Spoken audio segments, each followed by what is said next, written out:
Hi, everyone, and welcome once again to another episode of DojoLIVE, connecting experts like you. My name is Priscila Solis, and I'm here in the city of Hermosillo with my co host Wendy as well. We're at NearSub's Team Building Week. And also, I wanted to introduce Carlos Ponce, another co host that is in Mexico City right now. Say hello, Hello, everyone. Carlos. I, And I envy you right now. You're having a great time. yeah, Hi, you should be Carlos. here. Yeah.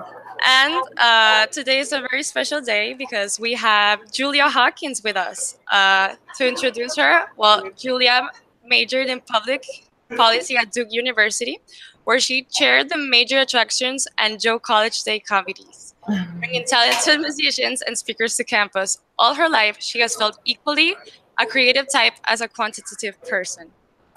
Julia actually received a master's in business administration from Cornell Tech, where she founded her startup cabinet with 3 fellow classmates.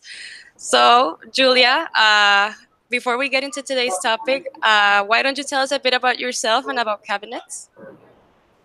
Sure. Hi. Thanks for having me. So I grew up all over the U.S. I lived most of my time in Minnesota, and then I went to Duke for college and stuck around the North Carolina area for 8 years. And I worked as an executive assistant at a venture capital firm. I worked on a startup. I worked on 2 startups.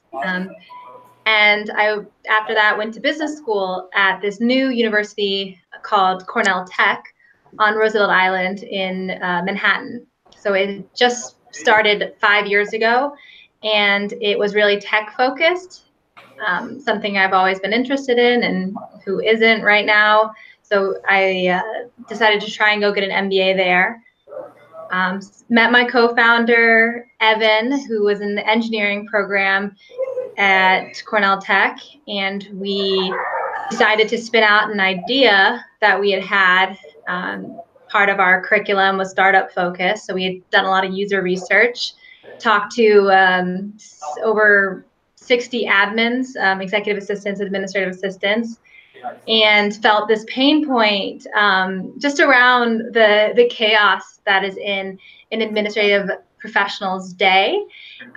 They are the organizers of executives, VPs, directors' lives. And although everything appears very organized for the executive because of the admin's work, their workflow is really complex, and we wanted to help them. Yeah, I had that personal experience, so I had some understanding of what those complexities were, but working with the admins the last, I guess we started it in May, so 6 or 7 months, learned so much about administrative professionals, and have sort of fallen now into the travel space, which we can get into in a minute.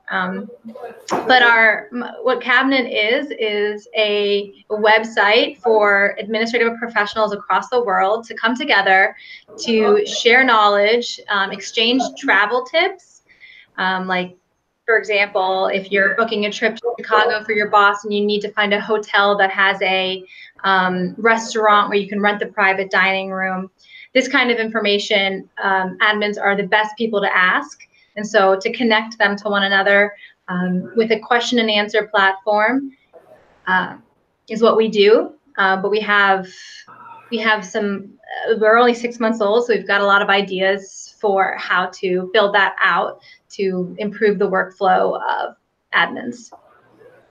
That's great. That's awesome. I also wanted to introduce you to Wendy McLean, our co-host, who is based in Los Angeles. Wendy? In Dallas. In Dallas. Oh, I'm sorry. And yeah, our co-host is in Los Angeles. Yeah, that's where the confusion came from. But yeah, it's her first DojoLIVE. So Wendy, why don't you start us off with today's topic?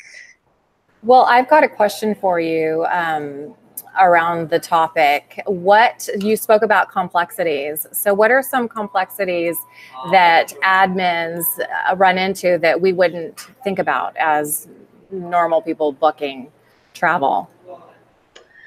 Great question. So administrative professionals, their job is, it is very task oriented, but it's a lot about understanding people and understanding the nuanced preferences of everybody. And this is something people talked a lot about at Focusrite, was how, improving the corporate traveler experience. And that is exactly what admins do every time they book travel. How do we improve my corporate traveler's experience? And that comes from understanding, well, what seat on the plane do they want? What meal do they like? What level on the hotel floor do they prefer? What kind of beds in the room? How far from the hotel? How far from the meeting or the conference do they like to be? Do they like to do adventures while they're there? All of these nuanced preferences, these complexities, are things that it's not passed down to you from admin to admin. It's not given to you directly from your executive. It's stuff you have to pick up on over time. And that's just one example. Of course, booking travel, managing cancellations, managing hiccups that come along the way. Those, of course, are complex, but those, I think all of us can relate to those a bit more. But certainly managing the preferences of other people, becoming the traveler. That's the job of the admin. So what tools are available in Cabinet to manage those preferences? So nothing right now. We wanted to start with a foundation of a network for admins, because the biggest problem we're solving, and it's kind of beyond just travel, but any single admin is not going to know an answer better than a collective group of admins. Just like in anything, crowdsourcing ideas is the best way to get to the best answer, the most popular answer, to mitigate that chance of messing up. And so we wanted to build a network to connect that single admin to a whole network of admins. And travel is something that we're seeing them talk a lot about. So just last week, we had admins asking about hotel recommendations in Dubai, hotel recommendations in Chicago, limo services in London, adventures to do when you're in Vegas outside of just gambling. Right. And then, of course, but we're letting them talk about everything. So it's not just travel. They're asking, get your boss for the holidays. How to install a toilet. Just like the random things admins get asked. How to install a toilet? What type of toilet to buy? How to install it. But you can pretty much ask an assistant to do anything, and they'll try their best to get it done, which is the great thing about them. That's definitely a complexity that I wouldn't think about. Yeah. Hopefully not have to think about toilets very much. I actually did some research into that one today. So Julia, Cabinet is a startup, and you and I met at Focusrite. That was your first travel tech conference. So what are some things that you took away from that conference? What did you learn that you can apply to Cabinet? Yeah. Well, I learned a lot. Where do I start? One thing I learned was that there hasn't been much innovation in the corporate travel space. And that was discussed a lot. And there was a topic about personalization, like how things like AI are making personalization in the corporate travel space easier. And I thought that was interesting. Other things that I learned was just that there's a lot of money in travel. Like, a ton of one of my friends' companies was acquired this year. They were at the conference, and they were only a few years old. It was impressed that the opportunities for startups in travel seemed like there were a ton of them. So I encourage people now to look into getting into the travel space if you have an idea. Like there was a blockchain startup there I met who was, even though blockchain is a silly, just as a technology, it's not there completely yet. There's all these loopholes with it, or concerns across industries. It's great that some companies are still are taking these technologies into travel, because I think that eventually there'll be opportunities. All these bigger players have the money to spend to acquire companies. Correct. Yeah. So, Julia, I have a question. You mentioned that you learned recently that in the travel world, people are not taking a lot of risks and there's not many innovation going on. Do you worry about, for example, with cabinet changing too fast and introducing risk to this environment? And if so, like, how do you think you can address that? I don't worry about about us bringing change to the corporate travel space, because I don't really know what I don't know yet. So I'm sure I have gotten some advice not to get involved in certain aspects of travel, and I listen to it. But we're not trying to do anything. We're not trying to disrupt travel. That's not our mission. We are really trying to help administrative professionals in any way we can, and they book a large percentage of corporate travel trips are booked by admins and managed by admins.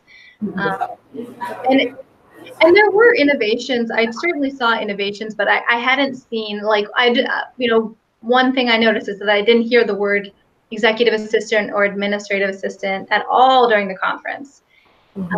So I just wondered how much people were really pushing the envelope of what could be done in travel. That leads me to my next question. Do you have competitors? We have tools that admins use. Like they may go on Facebook and go to a Facebook group and ask people questions regarding travel or regarding their office administration work. Of course, LinkedIn, that's a network. But there are conferences where people can get information, but we're just a more specified tool that uses more robust technology to match people who have questions to the people who might have answers, especially location-centric answers. So no one's doing it, I think, as well as us right now. That's great. That's great, yeah. And what's the biggest challenge, in your opinion, in this industry overall, like related to improving the customer experience and its impact on adoption? I think there isn't too much of a, we haven't faced, I should knock on wood, we haven't faced a major challenge right so far. I think in any startup we're bootstrapped for money, so but it really forces us to think hard to be conscious about what decisions we're making. So just being cash for cash is probably the biggest challenge, but it's helping us, if we spend $1 here, how many members can we reach? It's helping to think about that. So I think raising a little bit of money soon we'll be ready for that. We'll be ready for those answers. Well, how are you going to spend the money? Well, we've tested some things and this is what works. How are you finding customers now? Good question. Okay, so one of the best things about administrative professionals is that they are always by their phone, right? They're always trying to be accessible to their leaders, and they're very helpful. They're very nice on the phone. They have great business acumen. They can talk to anybody on the phone, and so I used to pick up the phones for 4 years, so I definitely know how to talk to an admin and make sure I'm not wasting their time, but also, let them know I'm not I'm not here to get to their boss, which is what most people who call an admin want. Right, So it's refreshing. yeah, exactly. Exactly. So so a lot of cold calling, cold emailing, going into the different groups where admins are currently talking and being like, hey, I actually had this question on cabinet. Can any of you guys answer this question? Because we had no members that can answer that question. So kind of cross-pollinating on the different tools that they're currently using. Yeah. Okay, awesome. We have a blog. We write on the blog. We tweet, follow our articles. They're helpful if you're an admin. So we just try to bring like helpful content out there. Fantastic. Thanks. I have a question. Yeah. Okay. Well, I was thinking there's a very strong component, a human component, right, in cabinet. Mostly, the admin part and all that, and all the people that you need to get in touch with. So, but my question, even though that I'm not an engineer, and I have to state that up front, and I'm being very honest here. Even though I'm not an engineer, but I am very interested in AI, and this is because we have had a lot of guests recently whose main part of their core business is also, there's a very strong AI component. So taking this into account, Julia, how do you, if applicable, how do you envision AI in your vertical, in your space, if applicable? And is it going to be for the good? Is it going to be something you're not looking forward to? How do you envision AI overall in your industry? Well, I think AI is helpful for all of these industries. A lot of the mundane tasks, it's going to be helpful. It's not something I'm scared of in the near future. Definitely further out, I can see where it becomes a little concerning, or at least just disruptive on a bigger level. But it's an interesting topic in the world of assistants, because most people, when they take the word assistant and AI in the same sentence, you're thinking Google Home, Amazon Alexa. That's all. Yeah, there's a bunch of companies, some startups, X.AI, Fin, sort of, doing a lot of this like robotic assistant work. Book me a restaurant. What's the weather? But that stuff with what we're doing. It's not the same type of assistant AI. It's more AI for assistants. Mm-hmm. Instead of AI replacing assistants, it's actually AI helping assistants. Right. And some of the ways that we plan to use it is, when we do build out more of a tool for managing travel, which is a little bit more like a SaaS model, a monthly service. You can use it to manage your leaders' travel. What part of that we'll use AI to push recommendations on hotels and restaurants that are, what other cabinet members are saying are great places to stay and eat in their area, that are in the same industry as you are. Like, they work in finance, let's say, they work in a venture capital firm, even more specific. Here are the restaurants, here are the hotels, and using, categorizing all that data, making sure we're doing that properly now, so that in the future we can provide better recommendations, more of this personalization aspect. So we'll probably use it similarly to how companies like TripAdvisor use it. I see. Thank you so much, Julia, for answering my question. Okay, before we continue, Priscilla and Wendy and Julia, here's something that I'd like to just remind the audience is, if you have any questions for Julia, remember that you can send them right here, okay? On Twitter. You all know how to use Twitter, so there's no secret to it. Go here, right? At DojoLIVE. High tech. Go to at DojoLIVE. Send us your questions. We'll read them right here back to our guest, and she can respond here in real time, or maybe you just can forward your questions to her, or whatever. You know how Twitter works. And so anyway, with that being said, Wendy, back to you. Back to me. Okay. Offline we spoke about your lack of sleep because you're the CEO of a startup. So what keeps you up at night related to growth, tech platform, and market challenges? Or anything else? Yeah. Well, so right now we have a fairly healthy group, a good size of members, and I have gotten to know most of them personally, which it's like an honor to get to know your customers personally, but it keeps me up at night that like we're growing and I'm not able to, address their feedback or answer their questions on cabinet. If they have a question on cabinet and no one knows the answer, how do I get the answer for them? So I think I feel a lot of responsibility in finding, and helping them, because they're giving my team so much help. They're giving us so much feedback, helping us grow. I want to be able to fulfill what our value is, which is, helping them get the knowledge that they need to get the stuff done. So that probably keeps me up the most. But yeah, last night it was, last night I was up because I had a combination of, I live on campus at Cornell Tech. I'm in like the student housing. And so we live in this like eco building.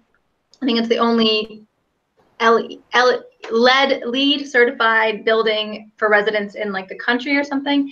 And the air conditioning is like crazy whack. Oh no. So I was up because there was like, it was super hot. It's really cold in New York, but it was so hot in my room because we can't change the temperature because it's like a LEED certified building, like, which I support. But so I was just like emailing customers and stuff, and I don't know. Yeah. Just working all the time. Yeah. But I do take breaks because like you got to reset. Absolutely. Yeah. But yeah, I imagine startup life is crazy. Yeah. And regarding, it's really fun. Yeah. You find a good team. It's like working with, your best friends is great. yeah, that's true. Yeah. You just have to be good at I was gonna ask a question. So, regarding cabinets, what kind of partnerships would you find strategic, and why do you think so? Ooh, yeah, I'm thinking a lot about this right now. A lot of companies really want to reach admins. So, like brands from office supply brands to like even travel companies. So I'm open to figuring out a best way to like connect the two. I'm not really sure financially what we want to, or if we want to get anything out of those, but I like the idea of if it can help the admin to be able to provide them, they're always asking like, what's a tech tool that can do this? Or, what snacks do you keep in the office that are healthy? Like things like that. Happy to partner with brands that can provide some answers to those questions. But also there's all these admin groups out there. Like I really want to work more with, a couple of these admin brands that are doing cool things, that are, pushing the admin brand forward, not like, the secretary, the image of your admin working at the secretary, stapling all day long, like that brand of admin group. I'm not really into, but yeah. Nearsoft, DojoLIVE. Cool. Okay, so we're approaching the final segment of today's interview. So what I would like to ask you is, Julia, this is sort of an open question, but I think it would be, your response might be encouraging for other entrepreneurs out there in the tech world and the travel tech space. If you had to start over, what would you do differently and why? I mean, I know you're startup, but if you might have learned something along the way that enables you to say, maybe I shouldn't go this way. Maybe I should do this. Something like that. What kind of advice would you give your audience?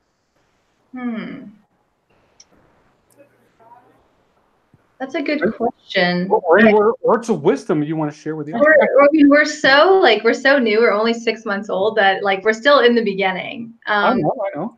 So it like there are things that I learned on. I mean, I learn little things every day, but I think I wouldn't redo any of the major decisions. I think the best thing entrepreneurs can do is talk to their customers as early as possible and find a customer who is willing to work with you and maybe in the future buy, because you need to have some sort of motivation, like perseverance, and it can come in the form of money. It can come, some people get motivated by fundraising.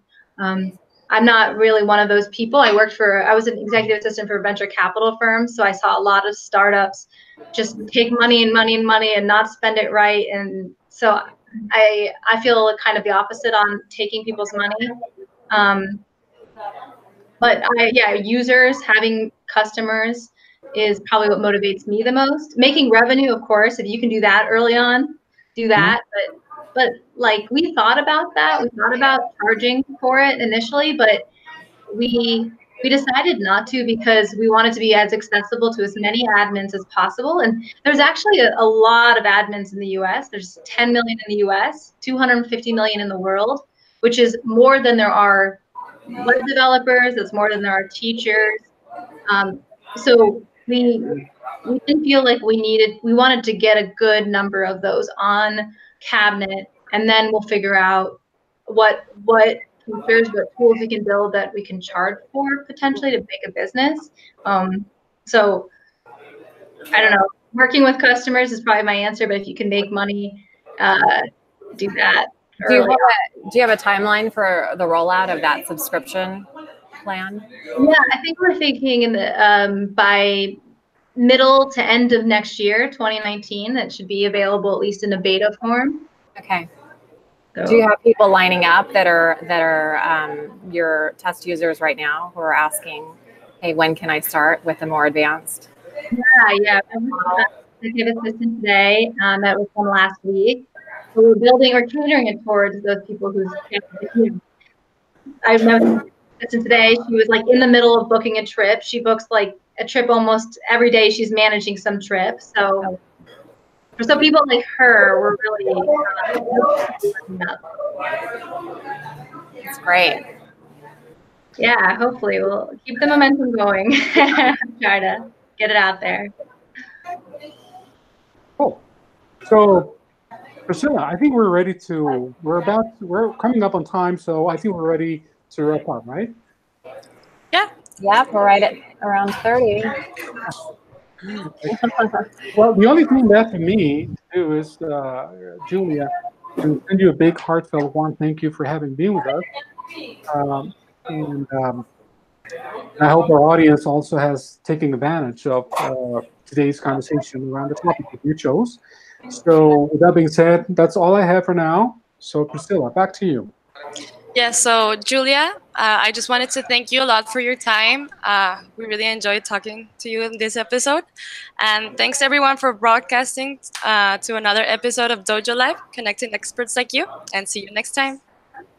Thank you, Julia. It was a pleasure. Thank you. Nice Goodbye, everyone. Bye. Bye.